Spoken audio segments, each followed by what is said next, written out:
Thanks for joining us for Unmuted. And so many of you have mentioned the southern border and how that is an issue that continues to cause you such concern. So our guest today is someone who knows a whole lot about that border and what is going on there. Mark Morgan was the commissioner of the U.S. Border Patrol. And well, let me say this properly. U.S. Customs and Border Patrol, Border Protection Commissioner under President Trump. I want to get that title correct in there, Mark.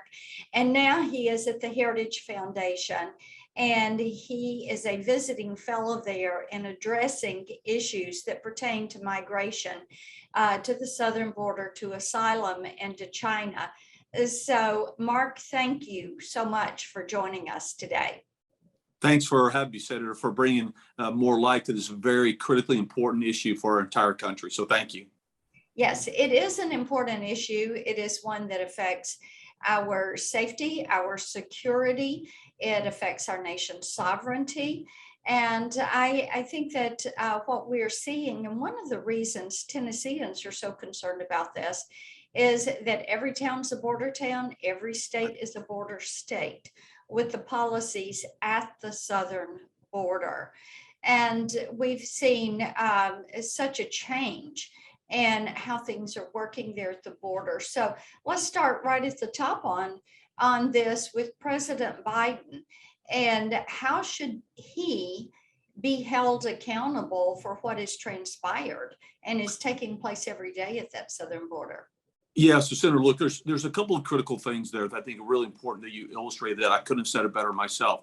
It's important that your constituents know that every town, city, and state is a border town, city, and state. What happens at our southwest border does not stay there. Because of the open border policies, the gang members, the criminal aliens, the drugs, the increased vulnerability to our national security, all those things pass through the southwest border and then make their way to every state, including the great state of Tennessee. And so I think that's very important. So what I'm hoping is that through the voters, we see a complete repudiation of this administration's open border policies in 2022 by a complete landslide and take back of the House as well as the Senate. There's some other things that I think we can hold them accountable, but I'm hoping that that's what happens, to send a loud and clear message to this administration that they have to reverse course 180 degrees with respect to their open border policies. And I know you're talking to so many of the Border Patrol agents that are down there, to ICE agents. What do they say when it comes to Vice President Harris? And she was to be the border czar. And as I like to say, she went near the border, but went to the wrong address. She never quite made it there. So what do they say about her participation in trying to secure that border?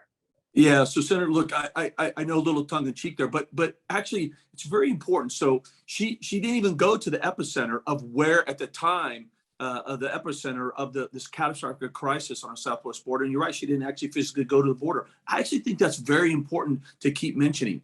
But look, it's very clear. She's sticking her head in the sand. She's trying to distance herself from this because it's not just a crisis. It's a catastrophic crisis at our southern border. It's the worst that we've seen in our lifetime. And Senator, I know you know this, but for the listeners right now, in the first 12 months of this administration, 2 million apprehensions, 600,000 gotaways. That's 600,000 illegal aliens have broken our country and evaded apprehension because our border patrol resources are pulled off the line to be daycare providers and bus drivers. Another 400,000 have turned back. Just as the name suggests, to avoid apprehension, they turn back. In a 12-month period, that's 3 million migrants that have tried to break into our country. That's the worst we've ever seen in our lifetime. That's the same size of the states of Wyoming, Vermont, Delaware, and Vermont combined in a 12-month period. There's no doubt. There's no, there's not a moment of hesitant for me of why she's trying to distance herself from this crisis. Well, and you're talking about the numbers there, the 2 million apprehensions, the 600,000 known gotaways, the 400,000 that ran back into Mexico. And this is what we know. And there's a lot about that southern border that we do not know what has come across that border, correct? Yeah, Senator, you're spot on. And I wish, to be honest, I wish more members of Capitol Hill would talk about what you just talked about, because it's very important. Look, we know that right now, 50, 60, 70% of the Border Patrol agents are pulled off the line to process 2 million. That takes them off the front line. It takes them off their national security mission. So we know there are countless criminal aliens, gang members, and drugs pouring into this country. But Senator, you're absolutely right. We have no idea because large areas of border are wide open. But here's some statistics we do know. In the 12-month period, CDC just recently released a report. 100,000 Americans died from drug overdoses. 100,000. That's more deaths than the Vietnam, Afghan, and Iraq war combined simply in a 12-month period. And why? Because our borders are wide open and drugs are pouring into our communities throughout this country. And that is such a significant point to make, is the activity that is being allowed across that southern border is unhealthy activity. When you look at the illicit drugs, when you look at the human trafficking, the sex trafficking, Yes. the labor gangs, the gangs, MS-13, all of this causes crime. It brings an unhealthy element to our cities and communities on so many different fronts. Yeah, Senator, again, you're spot on. I couldn't have said it better myself. We've always heard with economy, right? It's the economy, stupid. Well, I would say the same thing to this administration about the border. It's about border security, stupid. Look, it's not first and foremost about illegal immigration. Illegal immigration is just one subset of a vast set of complex threats we face that you've just enumerated all of them. But when you open your borders up to one crisis or one threat, like in this case, we've opened our borders wide open to illegal immigration, you are pulling those resources off the line.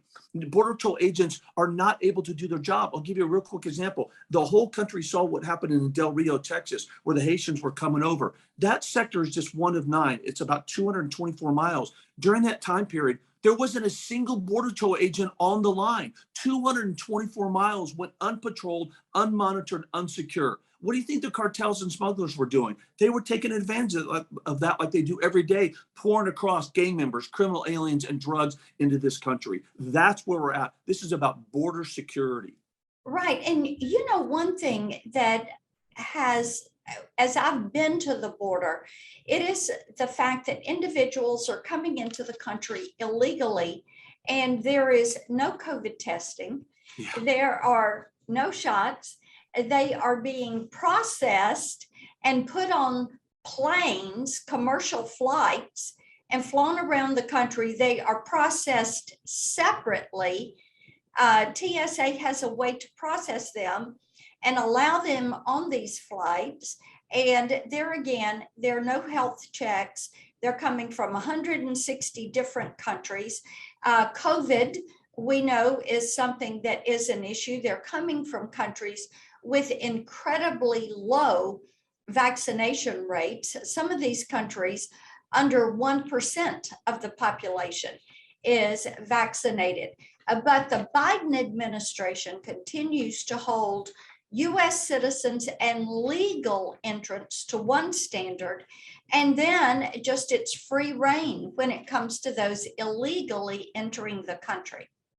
Yeah, Senator, look, because I'm not a politician, I'm going to be very straight. On what planet does that make sense, right? So first of all, I sincerely thank you for taking the time to actually go into the border. That's very important because it gives you that perspective that I think our congressional members need. So sincerely, thank you. But you're exactly right. Think about it. If you want to come into the country legally, you have to be vaccinated and have a test 24 hours. If you're an American citizen you want to keep your job, you want to pay your mortgage, put food on the table. In some cities, to go out and get a steak, you have to show your vaccination card or testing requirement. But if you want to illegally enter our country, there is no testing requirement and there's no vaccine mandate. Although, Senator, we know that a minimum, and I think this is conservative, of 25% of the immigrants that are breaking into our country illegally have active COVID. It's not deterring this administration, the hypocrisy. And that's why I think there's a large swath of American citizens that are calling BS on this, that they're not following the science. On what planet does that make sense? Where if you're an American citizen, you have a mandate, but if you break into our country, there is no such mandate. It's absolutely hypocrisy. Yeah, let me ask you about one more thing before our time runs out. The Remain in Mexico policy. When you were with the administration, they put this in place, and it was really quite successful. The Biden administration has wanted to toss that aside. They're even going to court because they want to toss it aside. Talk a little bit about the importance of Remain in Mexico.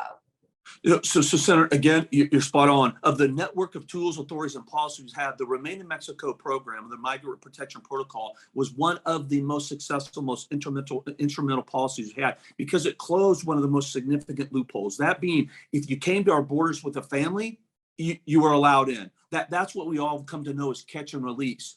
Well, when we briefed the former President Trump about this, he's like, right? Like most of you said, this makes no sense. What can we do? And that was the genesis of the Remain in Mexico program. So instead of a child being your automatic passport in the U.S., we made them stay in Mexico as it went through the process. A shocker, it worked. By February of 2020, we saw a reduction of illegal immigration by 75%. On day one, with the stroke of a political pen, President Biden got away with that program.